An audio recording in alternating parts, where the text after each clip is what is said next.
சென்னை தியாகராய நகரில் தமிழக பாரதிய ஜனதா கட்சி தலைவர் தமிழிசை சவுந்தரராஜன் செய்தியாளர்களை சந்தித்து வருகிறார். அதன் நேரலையை தற்போது பார்க்கலாம். கூட்டத்திற்கு முன்னால் ஏதாவது நிகழ்வுகளுக்கு முன்னால் அஞ்சலி செலுத்த வேண்டிய ஒரு மனநிலை, துன்பமான மனநிலையை கூட்டம் நடத்துபவர்கள் எதிர்கொள்வார்கள். ஆனால் இன்று தமிழகத்தில் ஒவ்வொரு பத்திரிகையாளர் சந்திப்பிலும் அஞ்சலி செலுத்த வேண்டிய நிலையில் இன்று தமிழக மக்கள் நொடிக்கொரு தடவை மின்சாரம் தாக்கி இறந்து கொண்டிருக்கிறார்கள். நேற்று மட்டுமே பல பேர் மின்சாரம் தாக்கி இறந்திருக்கிறார்கள். ஒரு பசுமாடும் இறந்திருக்கிறது வட சென்னையில். மின்சாரத்துறை அமைச்சர் நத்தம் விஸ்வநாதன் அவர்கள் ஒரு முறை சட்டமன்றத்தில் சொன்னார்கள், தமிழகத்தில் மின் தட்டுப்பாடு இல்லை என்பதை நீங்கள் மின் கம்பிகளை தொட்டு உணர்ந்து கொள்ளலாம், ஷாக் அடிக்கிறதா இல்லையா என்று. இன்று நீங்கள் பார்த்தீர்கள் என்றால் மரணங்களே நிகழ்கிறது. அதனால் மின்தடை இல்லை என்பதை நாம் ஒப்புக்கொள்வோம். ஆனால் மின் சாவுகள் இருக்கிறது. இதை நீங்கள் என்ன செய்ய போகிறீர்கள்? மக்கள் சொல்கிறார்கள், பலமுறை இங்கே உள்ள மின் கம்பிகள் பழுதடைந்திருக்கிறது, இதை சரி செய்யுங்கள் என்று மறுபடியும் நாங்கள் கோரிக்கை வைத்த பின்பும் எந்த கோரிக்கையும் அங்கே செவிசாய்க்கப்படாமல் இருந்து கொண்டிருக்கிறது. தமிழகத்தில் எந்த துறையும் சரியாக வேலை செய்யவில்லை என்பதற்கு ஒவ்வொன்றும் வரும் தகவல்கள் எல்லாம் நமக்கு அதிர்ச்சி அளிக்கக்கூடியதாக இருக்கிறது. ஆக இனிமேலாவது மின்துறை உடனே தடுப்பு நடவடிக்கைகளை எடுத்து இனிமேல் இந்த மின்சார கம்பிகளின் அதை மிதிப்பதினால் வரும் சாவுகளை உடனே தடுக்க வேண்டும் என்று நான் தாழ்மையுடன் கேட்டுக்கொள்கிறேன். ஏனென்றால் மனவேதனையாக இருக்கிறது. வெள்ளத்தில் அடித்து சென்று உயிரிழந்தார்கள், மின் கம்பிகளில் மிதித்து அதனால் அவர்கள் மின்சாரம் பாய்ந்து உயிரிழந்தார்கள், வீடுகள் இடிந்து உயிரிழந்தார்கள்.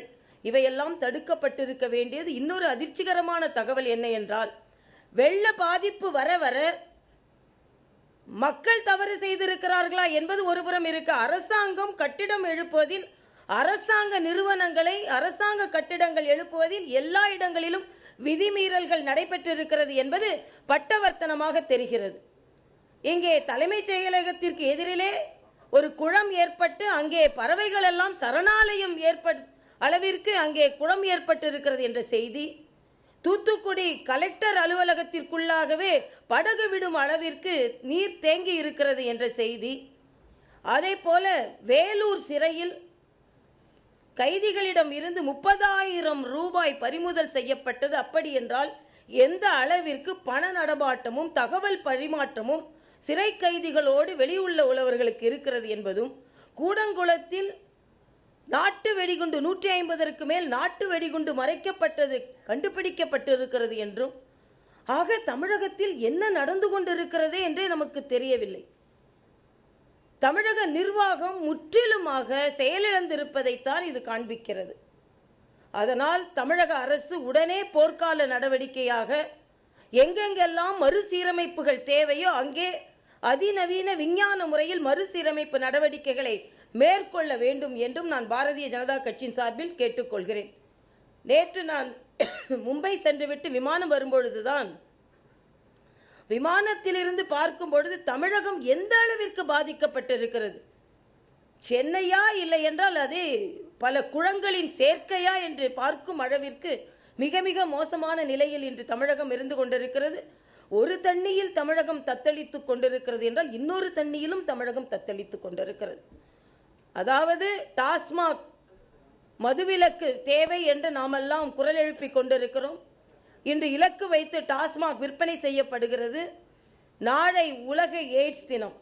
முதலமைச்சர் அவர்கள் எய்ட்ஸை கட்டுப்படுத்துவதற்கான முழு முயற்சியையும் அத்தனை பேரும் மேற்கொள்ள வேண்டும் என்று எய்ட்ஸ் தின செய்தி அனுப்பியிருக்கிறார்கள். ஆனால் எய்ட்ஸ் முழுவதுமாக கட்டுப்படுத்த வேண்டும் என்றால், குறிப்பிட்ட சதவீதம் எய்ட்ஸ் கட்டுப்படுத்த வேண்டும் என்றால் அதற்கு பூரண மதுவிலக்கு தமிழகத்தில் கொண்டு வரப்பட வேண்டும்.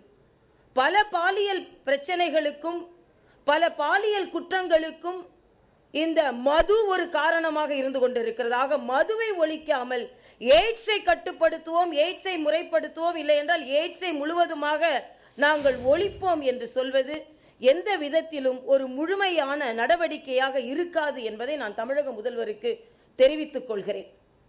தமிழகத்தில் உள்ள அரசியல் சூழ்நிலையை பொறுத்தமட்டில் இன்று ஒரு மிகப்பெரிய மோசமான நிலையை தமிழக மக்கள் சந்தித்து வருகிறார்கள். அன்றாட வாழ்க்கையை நகர்த்துவதே ஒரு பெரும்பாடாக இன்று தமிழகத்தில் போய்கொண்டிருக்கிறது. தமிழகம் தண்ணீரில் தத்தளிக்கிறது, டாஸ்மாக் தண்ணீரில் தத்தளிக்கிறது, கடனில் தத்தளிக்கிறது, முறையற்ற நிர்வாகத்தினால் தத்தளிக்கிறது.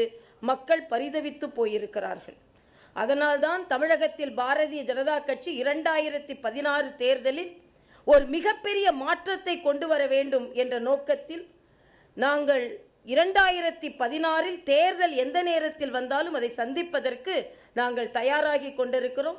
அதனால்தான் எங்கள் கட்சியில் 36 பிரிவுகள் ஏற்படுத்தி அந்த 36 பிரிவுகளுக்கும் பொறுப்பாளர்கள் போட்டு தேர்தல் பணி முடுக்கிவிடப்பட்டிருக்கிறது. அதே போல எங்களது கட்சியில் 11 பேர் கொண்ட மையக்குழு இருக்கிறது. இந்த மையக்குழு எப்பொழுதும் இதே மையக்குழு தான் தமிழகத்தில் மையக்குழுவாக செயலாற்றி வருகிறது, பணியாற்றி வருகிறது.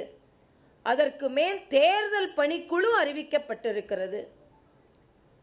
ஆனால் சில பத்திரிகைகளில் ஏதோ மையக்குழுவே மாற்றி அமைத்திருப்பதைப் போலவும் அதோ உள்ளே சில பிரச்சனைகள் ஏற்பட்டிருப்பதைப் போலவும் பல பத்திரிகைகளில் தகவல்கள் வெளிவந்திருக்கிறது. அத்தகைய தகவல்கள் எல்லாம் உண்மைக்கு மாறானது என்பதையும் நான் இந்த பத்திரிகையாளர் சந்திப்பில் தெரிவித்துக் கொள்கிறேன்.